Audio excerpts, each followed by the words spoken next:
In Guyana, food vending establishments can be found almost at every corner. However, the question is whether the conditions are in keeping with the mayor and city council's rules. In a recent survey by the Government Analyst Food and Drug Department, it was discovered that a large percentage of food businesses in the country operate under poor hygienic and storage conditions, thus endangering their consumers. In an interview with Wanika Allen Blackman, Acting Chief Meat and Food Inspector of the Food Hygiene and Abattoir Section of the Mayor and City Council, it was noted that if food is kept in an unclean environment, without a source of flowing water, and lacking the requisite warm and cold storage facilities to maintain the food's correct food temperature, the consumers are likely to suffer from a variety of diseases such as diarrheal illnesses, salmonella, and shigellosis. Alan Blackman gave this advice to food handlers. Like if they were setting up a place like their place of operation or so forth, first of all, you'd want to ensure that you have a clean kitchen, one that is manipulated in such a way where you have a proper layout that will allow for you to have a good food flow within the environment. And basically you want to ensure that you have running water, and you want to ensure also that you have what we call...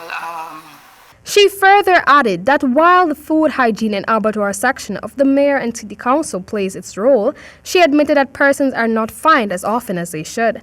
This, however, she links to the nomadic nature of food vending. The food inspector believes that the bylaws should be amended to make the fines more effective. With the food handlers permit, we also have a food safety training that is attached to it. So if you have the food, you come, we normally would issue you with slips that has the test results that you have to go to a lab and get the test done.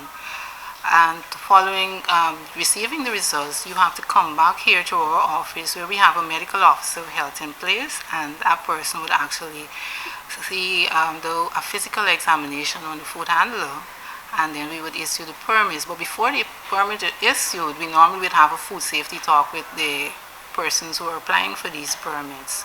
Alan Blackman noted that violation notices are served to food establishments, and in some instances, the business is closed until the issues flagged are rectified. She further stated that food vendors have to bear customers in mind when preparing food and ensure that the services should be done correctly and safely. Alan Blackman gave this advice to the populace. Basically, you assess the person as an individual from the way they're attired, whether they're wearing the correct protective clothing, whether they're correctly attired, what kind of protective clothing do they have? Do they have hairnets? Are they wearing their aprons? Is it where they're utilizing gloves? Are they handling the food and the money at the same time, you know? Do they have warmers present at the time when you're there to purchase whatever it is that you would have purchased? Are there coolers there to keep the food safe? Because basically, if those requirements in place, then you can guarantee that you're having a relatively safe product. Amel Griffith reporting for HGP Nightly News.